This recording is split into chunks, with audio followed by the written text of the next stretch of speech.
신령마다 만지시고 이 시간 동행하여 주시고 하늘문을 여시고 축복하여 주실 줄 믿습니다. 그 마음을 모아서 인재 찬양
주님, 오직 주님만을 바라며 주님으로 말미암아 만족을 누리며 주님이 주시는 평안과 행복을 얻는 귀한 시간 되도록 인도하여 주옵소서. 오늘 오늘도 하늘의 신령한 말씀으로 말미암아 주님 주시는 지혜를 얻게 하시고 그 지혜 가지고 세상에서 뱀같이 하나님 지혜로워라 하신 그 말씀처럼 세상에서 승리하는 우리 귀한 성도들 되게 하여 주옵소서. 예수님의 이름으로 축복하고 기도드리옵나이다. 아멘. 할렐루야. 아멘.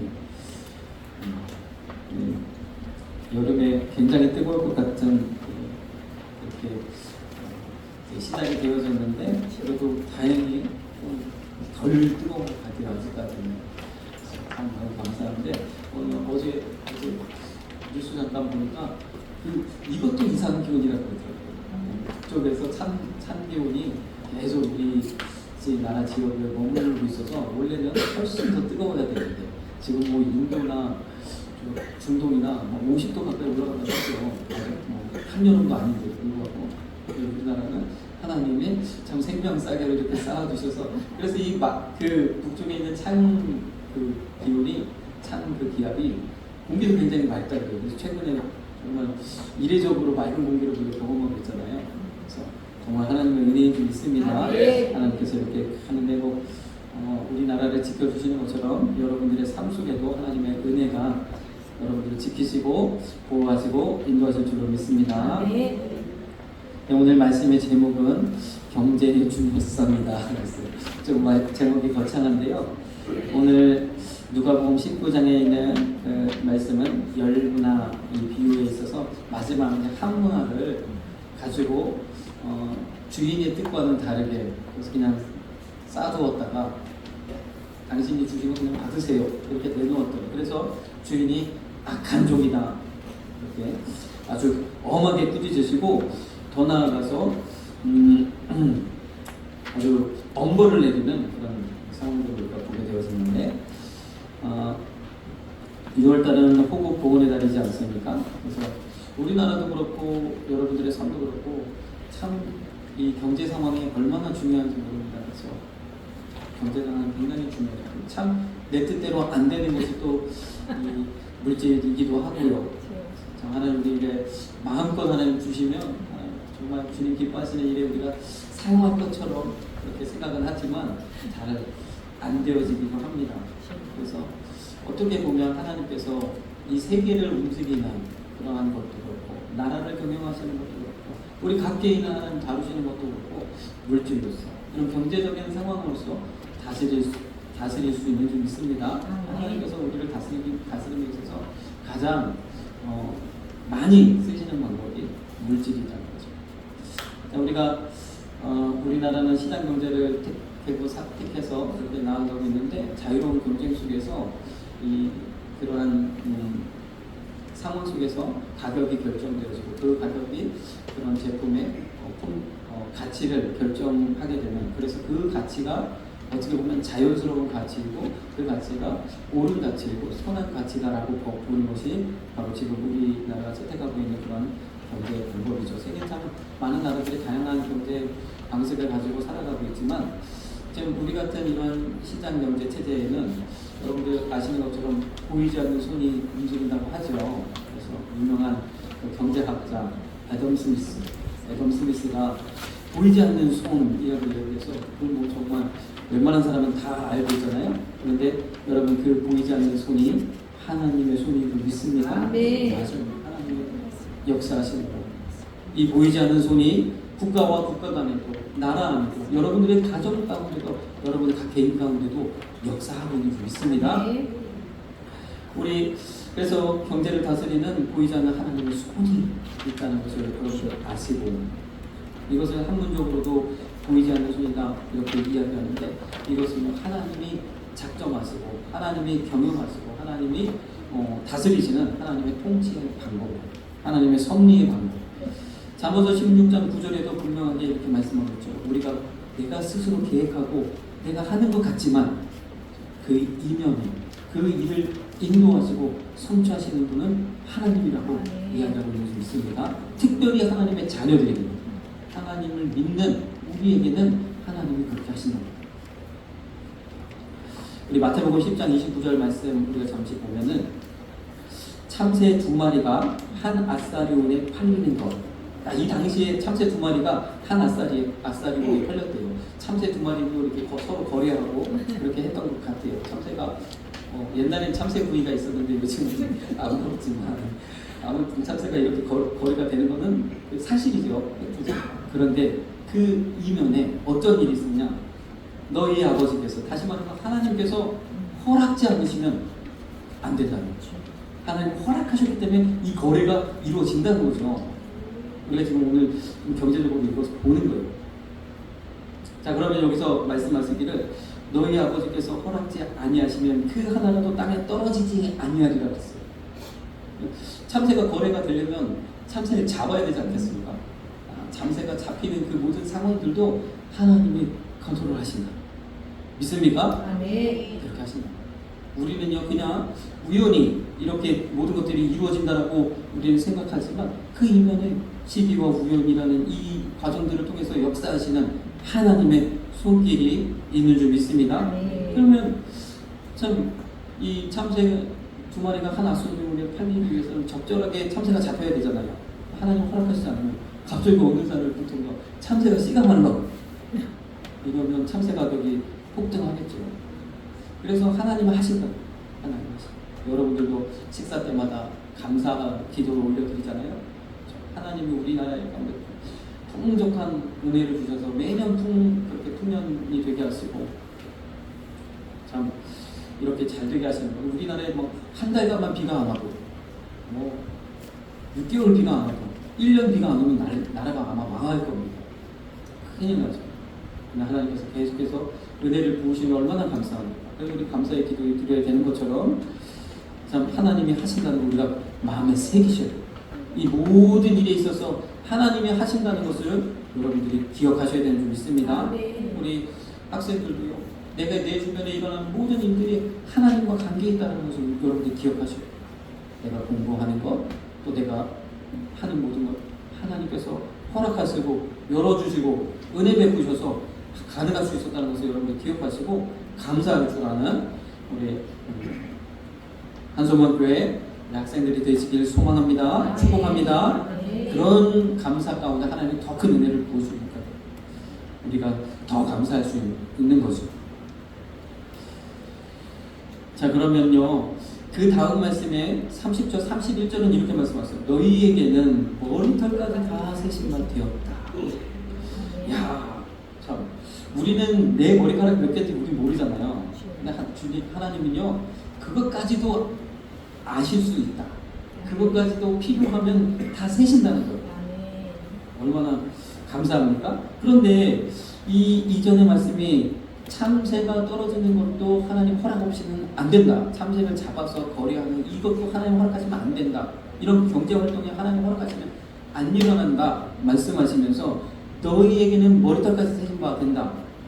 두려워하지 말라. 너희는 참새보다 귀하다. 이 말씀 무슨 뜻이에요?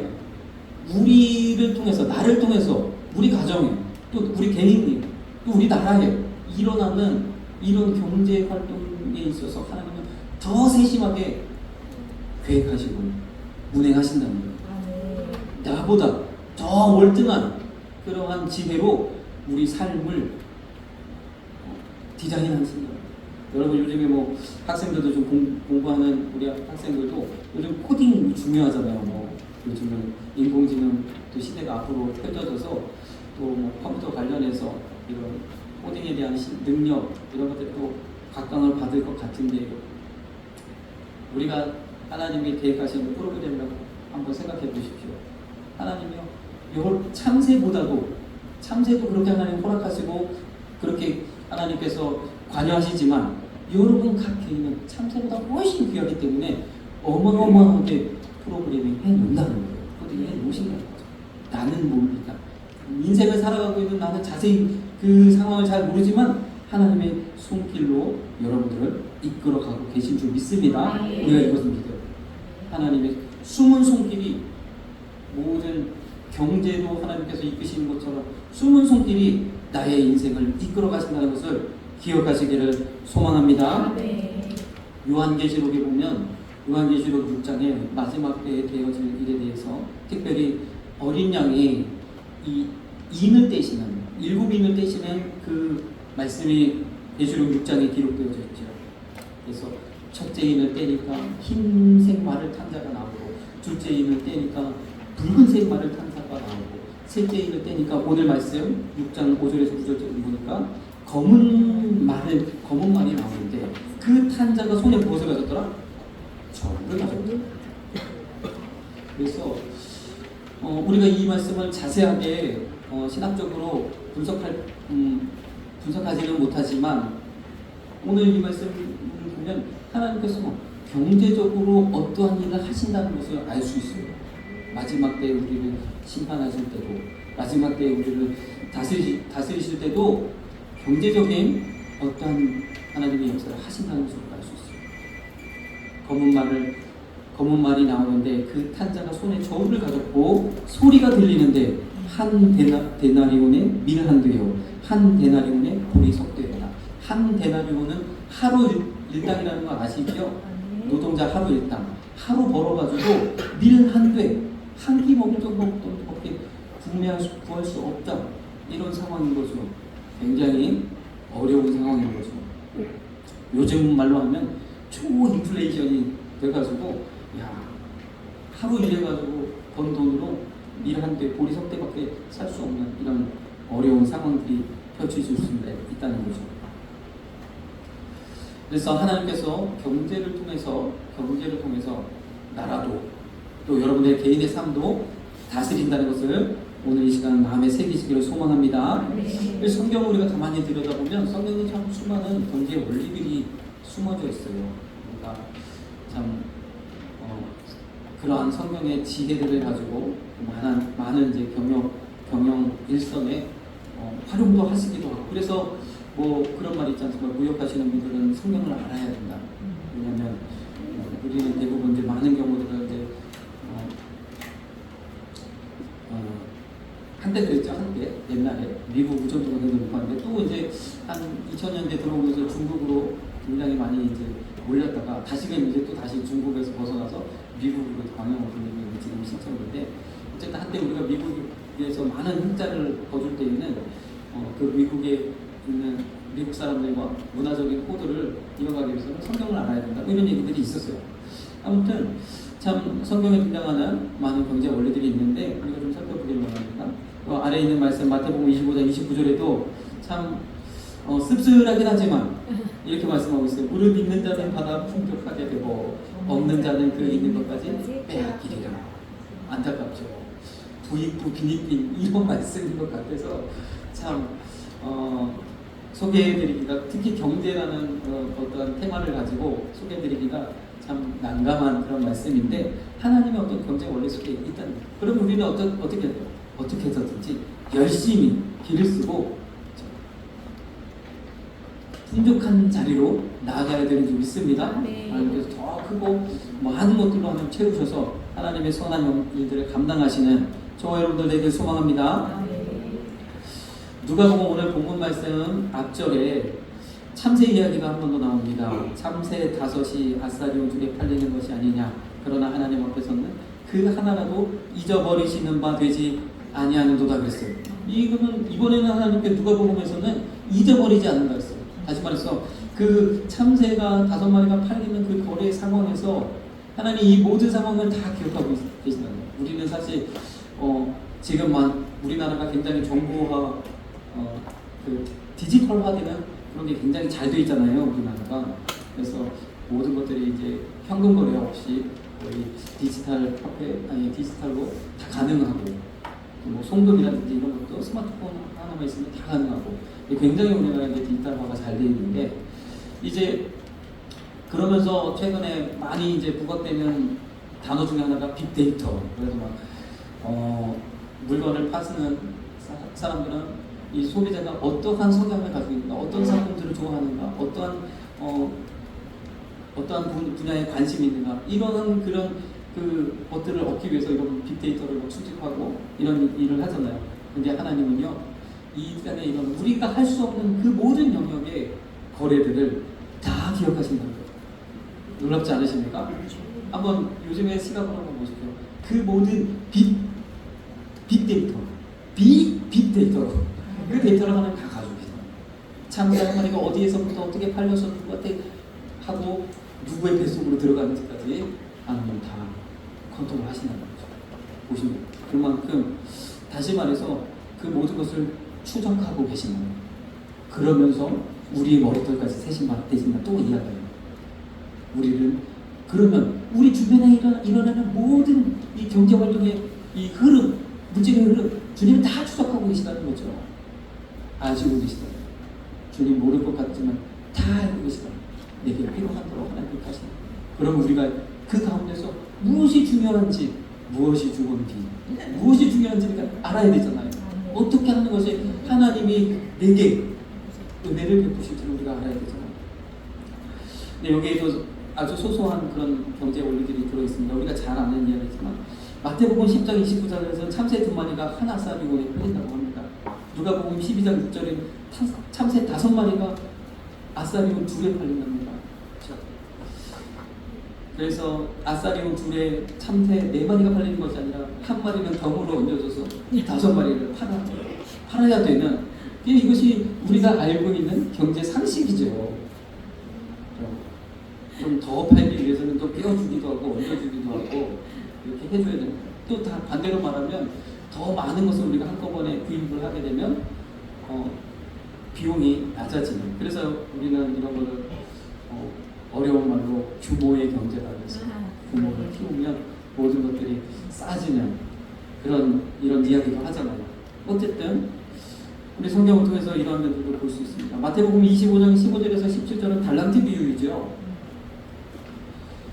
25장 15절에서 17절은 달란트 비유인데, 이 달란트는 다 각각 재능에 따라 달라요. 우리도 각각 여러 가지, 우리 재능도 다르고 생김새도 다르고 가지고 있는 환경도 다르고 조건도 다르고 불공평한 조건들이 너무 많아요. 그런데 우리는 그 불공평함 속에서 어떻게든 한번 평등하게 살아보자고 하는 거죠. 그러나 하나님은요, 이 5달란트 받은 그에게는 5달란트를 남기기를 하나님 원하시고, 2달란트 받은 이에게는 2달란트 남기기를 원하시고, 1달란트 받은 이에게는 10달란트를 남기라고 무리하게 요구하시는 것이 아니라 한 달란트만 남겨도 잘했다, 충성된 종이라 칭찬받게 되는 줄 믿습니다. 무엇보다 중요한 게 남기는 게 중요합니다. 남기기 위하여 애쓰고 힘쓰는 이것이 중요하다는 거죠. 열심히 내게 주신 것을 가지고 활용해서 이렇게 이익을 남기는 이러한 것들이 주님 중요하다는 거죠. 우리도 마찬가지죠. 우리가 뭐 돈을 투자하고 사용하고 이런 모든 일에 있어서는 항상 이 효용성을 따져볼 필요가 있는, 우리 학생들도 마찬가지예요. 우리 친구들은 용돈을 받는지는 제가 잘 모르겠는데, 용돈을 받는다면 내 이 용돈을 어떻게 활용하는 것이 가장 내게 만족이 크고 가장 효율적인 것이다, 늘 고민하는 이 고민이 중요합니다. 여러분들도 그런 고민을 좀 하시면서 경제적인 이런 감각들을 키우시기를 소망합니다. 누가복음 19장 오늘 본문 말씀에서는 문화의 비유이죠. 열 문화의 비유. 여기서는요, 10종에게 10문화를 각각 한 문화씩 똑같이 나누어줬어요. 그런데 어떤 종은 한 문화로 10문화를 남기는 기념비적인 엄청난 성과를 남겼고, 어떤 종은 5문화를 남기는 기념비적인, 그도 마찬가지로 참 놀라운 일을 해냈어요. 그런데 악하고 게으른 종이라 이렇게 책망받았던 그 종은 그것을 그냥 숨겨두었다가 주인 왔을 때 그냥 내어놓는. 그랬더니 말씀하시죠. 차라리 내가 은행에다가 갖다 줄 걸 그랬다고. 그러면 이자라도 받지 않겠느냐 이야기하시죠. 근데 여러분들, 여기 이 주인은요, 누가복음 19장 23절 말씀 보니까 이 주인은요, 은행에다 맡기지 않고 그 1달란트를 너에게 맡겼다는 거예요. 너에게 맡겨서 너가 무엇인가, 차라리 그 종이 열심히 하다가 다 까먹었어. 그럼 용서받았을 텐데 아무것도 안 하고 그냥 내어놓기 때문에 아주 주인이 심하게 책망했습니다. 자라는 은혜. 그런데 오늘 여기서도 우리가 또 일반적인 것을 보면 또 우리도 여러 가지로 뭐 금융소득이라고 할 수 있는 은행에 맡겨서 또 이자와 벌고 또 이런 거 할 수 있잖아요. 여러 가지 내가 가지고 있는 자산 투자해서 여러 가지 소득을 벌기도 하잖아요. 그러나 여러분 가장 더 좋은 것은 이렇게 직접적인 생산에 투자하는 게 가장 좋습니다. 여기서 내가 차라리 은행에다가 둘 수도 있었지만 너에게 맡겼는데 우리가 그것을 소홀하게 되었죠. 주님을 잘 몰랐던 거죠. 주님을 오해했던 거죠. 주인을 오해했던 거죠.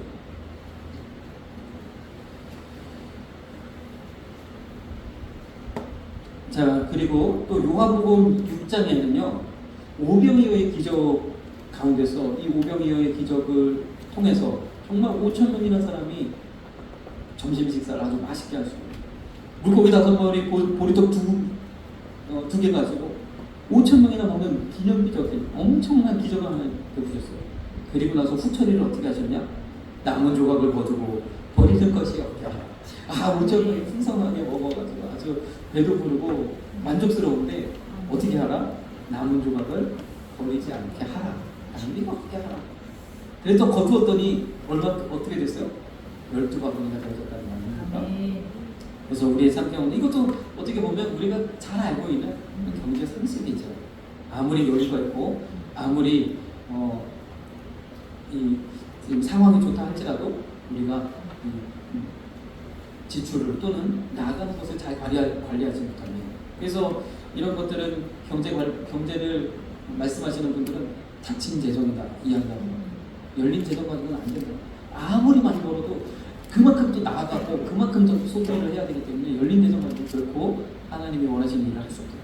닫힌 재정을 하라. 이렇게 이야기하는데 맞습니다. 우리 올라 목사님은 늘 말씀하시죠. 이번에도 우리 전도특공대 하시면서 당부하시기를 전략 말고 절제를 해라. 전략 말고 전략하겠다고 아주 밴댕이 송아지가 되지 말고 내 삶 속에서 절제할 수 있는 부분 절제해서 그래서 이렇게 하나님 그 말씀 그것을 이야기하는 거죠. 우리가 이런 그래서 어떻게 보면 참 이 지출 관리를 잘하는 것도 어떻게 보면 경제에 있어서 중요한 부분이기도 하죠. 아마 이런 부분들을 우리가 성경에서 볼 수 있다는 거예요. 또 마태복음 20장에는 이 풀꾼들에게 삭스를 주는 그래서 아침에 이른 시간에도 그리고 제3시부터 그리고 6시에 또 9시에 또 11시에 저녁 한 6시, 5시, 6시 뭐 거의 그 시간 거의 일 마칠 시간이죠. 일 끝낼 시간에 나가고 왔는데 그때도 여전히 일감을 찾아서 서 있는 사람이 있는 거예요. 그도 와서 포도원에서 일하고 또 데리고 와서 나중에 돈을 나눠줄 때 보니까 그 사람에게도 한 데나리온에 하루 일당을 주는 거예요. 저도 일 끝날 시간 다 돼갖고 왔는데 한 데나리온. 그러니까 먼저 왔던 사람이 생각하기에 이야 이 주인이 완전 너무 좋은데 나는 한 3데나리온 정도는 주겠다 이렇게 속으로 생각했다가 다 공평하게 한 데나리온만 주니까 입이 이만큼 나와가지고 이런 이제 주님의 말씀이 기록되어져 있는 말이죠. 여기서도 보니까 우리가 물론 이것은 다른 면에서 주님이 다른 의도를 가지고 말씀하신 것이지만 우리가 이런 상황들을 통해서도 볼 수 있는 것은 이 20장 이 앞절의 말씀을 우리가 보면 그 11시까지도 거기에 그 자리에 서 있었던 그 통꾼은 어떤 사람이에요? 참 일거리가 꼭 필요한데 꼭 일해야 되만 내가 가족도 먹여 살리고 하는데 일이 없어서 종일토록 서 있었다는 거예요. 일을 구하기 위해서.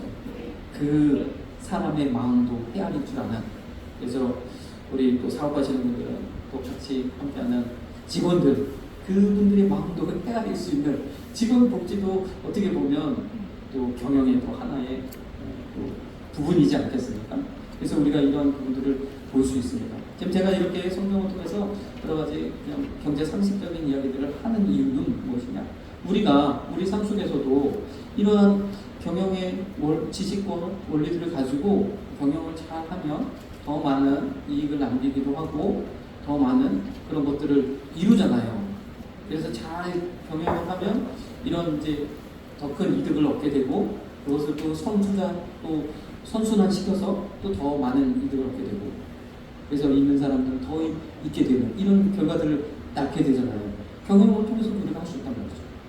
그러면 우리 삶을 아까도 말씀드렸지만 우리 삶을 주관하시는 내 주변에 일어나는 모든 경제 활동에 대해서 하나님은 다 알고 추적하시는 그 하나님 앞에서 우리가 어떻게 하는 게 올바르겠냐는 거죠.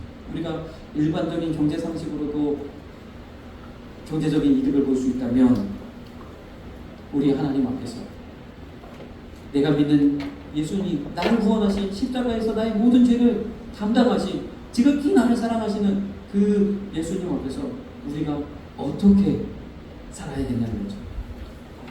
여기서 중요한 것은요, 예수님이 왕 되심을 인정하는 사람들의 경제 원리가 또 있다는 거예요.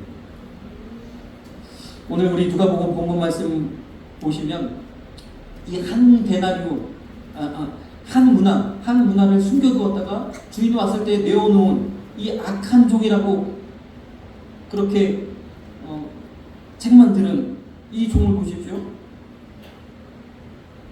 결국에는 27절에 뭐라고 말씀하셨냐면 그리고 나의 왕됨을 원치 아니하던 저 원수들을 이리로 끌어다가 내 앞에서 죽이라. 마태복음 25장 30절 마태복음 25장의 비유에서는 이렇게 말씀하셨어요. 달란트 비유에서는 이 무익한 종을 바깥 어두운 데로 내어 쫓으라. 거기서 슬피 울며 이를 갈미 있으리라.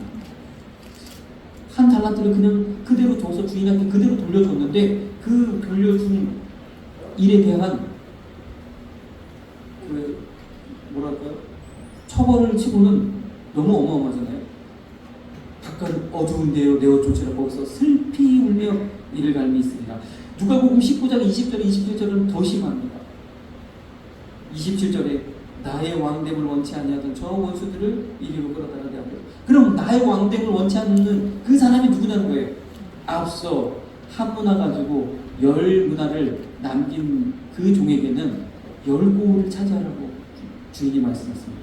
5문화를 남긴 종에게는 5고을을 차지하라고 다스림의 권세를 주셨어요. 한 문화를 그냥 남겨둔 그에게는 악하고 게으른 종이라고 말씀하시면서 저 원수들을 이리로 끌어다가 내 앞에서 죽이라.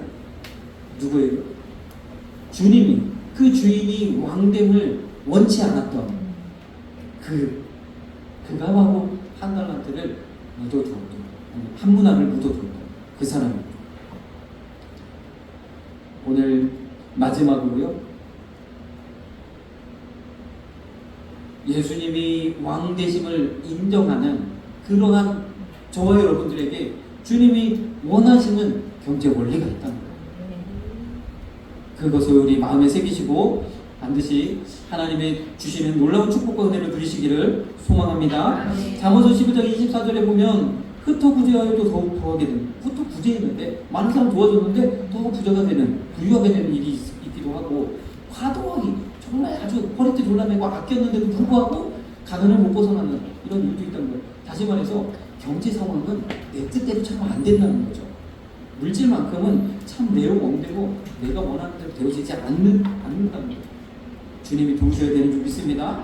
모든 것을 아시고 모든 것을 주관하시는 하나님이 몰아주셔요. 하나님이 함께 하셔야 되어진다는 거예요.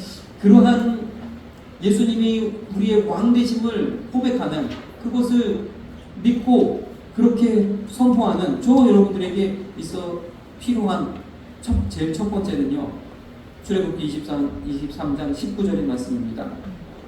너희 토지에서 처음 익은 열매의 첫 것을 가져다가 너희 하나님 여호와의 전에 드리지.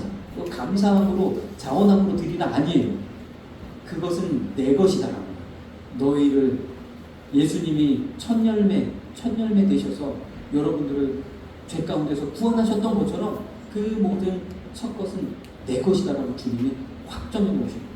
그 첫 것을, 주님의 것을 올려드릴 수 있나요? 그러면 이거는요, 비단 물질적인 것만 성경은 얘기하는 거예요.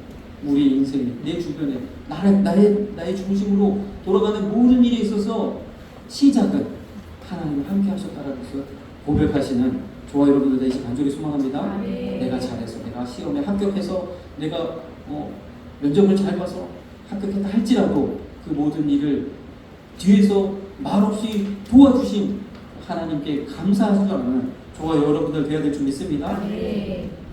첫 것을 하나님 앞에 드린다는 것은 우리만 해도 처음이 반이라는 말이에요. 시작이 반이라는 말이잖아요. 하나님은 모든 것을 주관하신다는, 하나님의 것이라는, 하나님의 주권을 인정하는 그러한 행위인 줄 믿습니다. 신령을 하나님 앞에 올려드리는 그 믿음. 그런데 오늘 출애굽기 23장 19절 말씀의 뒷부분을 보니까 참 이해하기가 조금 어려운 말씀입니다. 너는 염소 새끼를 그 어미의 젖으로 삼지 말지니라. 자, 앞에 말씀하고 참 연결지어서 한번 생각해 보십시오. 첫날에 하나님의 것을 하나님이 내 것이라고 해놓은 그 영역을 하나님 앞에 드리지 못한다면 무엇과 같다는 거예요? 염소 새끼를 그 어미의 젖으로 삼는 것과 같다는 거예요. 염소의 그 새끼, 그 어미가 낳은 그 새끼를 참 무자비하게 잡아먹는 것도 참 안타까운데, 이것을 이 요리를 하려면 우유가 필요하고 그 우유를 그 어미의 젖으로 삼는다는 것은 어떻게 보면 참 좀 어떻게 보면 반인륜이라고 하기 그렇고 좀 아무튼 그렇잖아요.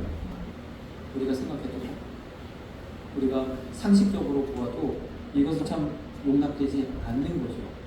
이와 같다는 겁니다. 우리가 하나님의 것을, 우리가 하나님이 내게 주신 것들을 감사하지 못할 때, 그것을 내 것이라고만 주장할 때 우리는요 이러한 파렴치한 그런 우를 범하고 있다는 거죠. 하나님 앞에. 또 두 번째로는요, 레위기 27장 말씀하고 있는 10분의 1에 대한 이야기입니다. 10분의 1.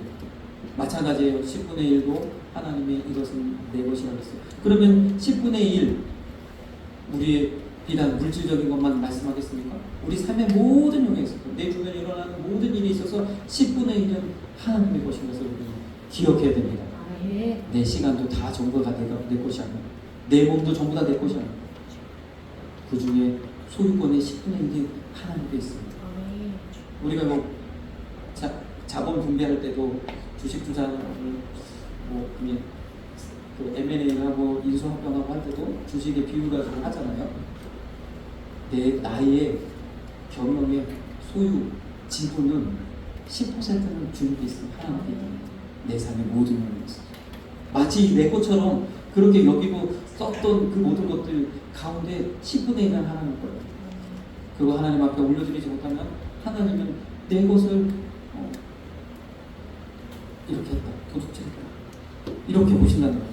그래서요, 오늘 레위기 27장 31절에는요 사람이 그 10분의 1을 속하려면, 그 죄를 사함 받으려면 하나님의 것에 대하여 범죄한 거니까 속건제를 드려야 되는데, 그 속건제를 드리기 위해서는 5분의 1을 더해서 드려야 되냐. 10분의 1도 다시 드려야 되지만 거기다 5분의 1을 더해요. 다시 말해서 10분의 1을 내 것처럼 사양한다고 해서 절대로 득이 되지 않는 거예요.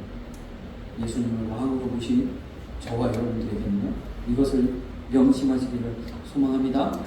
오히려 득보다 실이 많다는 것을 기억하시기를 소망합니다. 또 더 나아가서 이제 소나 양과 같은 이러한 정량적인 것에 대하여 10분의 1도 말씀하셨어요. 그래서 말씀드려요. 우리 삶의 모든 영역에 있어서 10분의 1은 하나님의 것이다. 나의 모든 영역에서 10분의 1이 하나님의 그 지분을 가지고 계시다는 것을 여러분들 기억하시고요. 오늘 이렇게 말씀하고 있어요. 33절에는 그 우열을 교개하거나 바꾸거나 하지 말라. 우리가 가끔 이런 우려를 범할 수도 있어요. 하나님 10분의 요번에 다른 용도로 좀 제가 쌤쌤하겠습니다. 하나님 감사한 부분을 드리고, 또는 이렇게 여기 이렇게 화분 올려드리고 지금 이걸로 쌤쌤 할게요. 안 돼. 바꾸지 말라 말씀하죠. 하나님의 영역이다. 참 제가 강하게 말씀드리기 참 어려운 부분이지만 이건 하나님 말씀이고 어쩔 수 없습니다. 또 더 나아가서 고린도후서 9장 6절 7절에 보면 우리가 잘 알고 있는 심고 거둠. 보통 심고 거둔다는 것은 우리가 보통 어떤 뭐 일의 보험을 이야기하는 거죠. 우리가 선하게 대하면 선하게 보험을 받고 악하게 대하면 악한 대로 보험을 받는 그런 일들이. 그러면 심고 거두는 것은 경제 원리는 맞잖아요. 우리가 투자해 보신 분은 알잖아요. 투자한다고 내가 10 투자하면 그대로 배가 돼서 돌아옵니까? 안 그렇죠. 투자의 영역은 경제의 영역에서는 심고 거둠이 허락되지 않아요. 그때마다 상황이 여러 가지 조금 운도 좀 따라야 되고 아주 면밀하게 또 따져봐야 되고 정말로 어렵고 힘든 것이 투자이지. 그런데요, 하나님이요, 적게 심는 자는 적게 거두고 많이 심는 자는 많이 거두는 이 심고 거둠의 법칙이 성립되는 영역이 있다는 겁니다. 그것이 무엇입니까? 바로 하나님께 드리는 것에 대해서, 하나님께 올려드리는 것에 대해서만큼은 심고 거둠의 법칙이 되어진다는 거예요. 하나님께서 이렇게 확실하게 말씀하셨어요. 다른 사람, 우리가 다른 쪽에 많이 투자해 보십시오. 얼마나 손해를 보는 경우들이 많습니다. 하나님께 투자한 것은 절대로 하나님이 그냥 넘어가시지 않는, 계속 말씀하십니다. 8절에도 하나님이 능히 모든 은혜를 너희에게 넘치게 하시나니, 능히 하나님 그렇게 하실 수 있어요. 넘치게 하셔서 모든 것이 넘쳐가요. 모든 착한 일을 넘치게. 우리가요, 하나님의 선한 일을 감당하려면 넘치는 영역이 있어야 됩니다. 우리가 이 넘치는 영역을 훈련시키는 것이 지금의 우리가 해야 할 일이에요. 어떻게 하면 넘치는 영역, 많고 적음이 아니라 넘치는 영역을 만들어내서 하나님 앞에 올려드리는 이런 저와 여러분들 되시길 소망합니다. 그렇게 하면, 그렇게 하나님 앞에 올려드리면 어떻게 해요? 고린도서 9장 10절, 심는 자와 씨와 먹을 양식을 주시는 분이 하나님. 심을 것도 주시고 먹을 것도 주시고 이거 풍성하게 주시는 분이 하나님. 기억하셔서 심을 것을 주사 풍성하게 하시고. 자, 이것이 어디에 무엇이라고요? 11절에는 모든 일에 부유하여 너그럽게 연보하는, 하나님 앞에 드리는 것에 있어서 좀 마음을 넓게 이렇게 드리실 수 있는, 기쁨으로 드리실 수 있는, 드림의 기쁨으로 나아갈 수 있는, 그러면 하나님 예수님을 위해 왕으로 모셔드린 저와 여러분들에게는 이러한 경제 원리를 가졌습니다. 다시 말해서 내가 목표를 한번 바꿔보십시오. 이제 우리가 좋은 집도 사셔야 되고 좋은 자동차도 사셔야 되고 좋은 것들도 우리가 먹어야 되겠죠.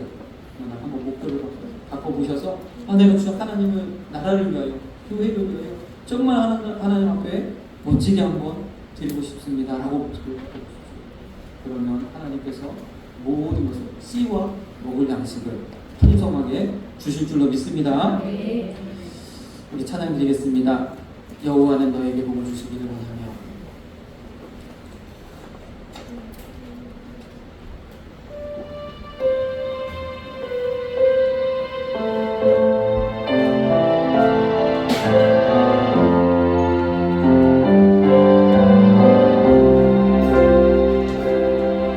여호와는 너에게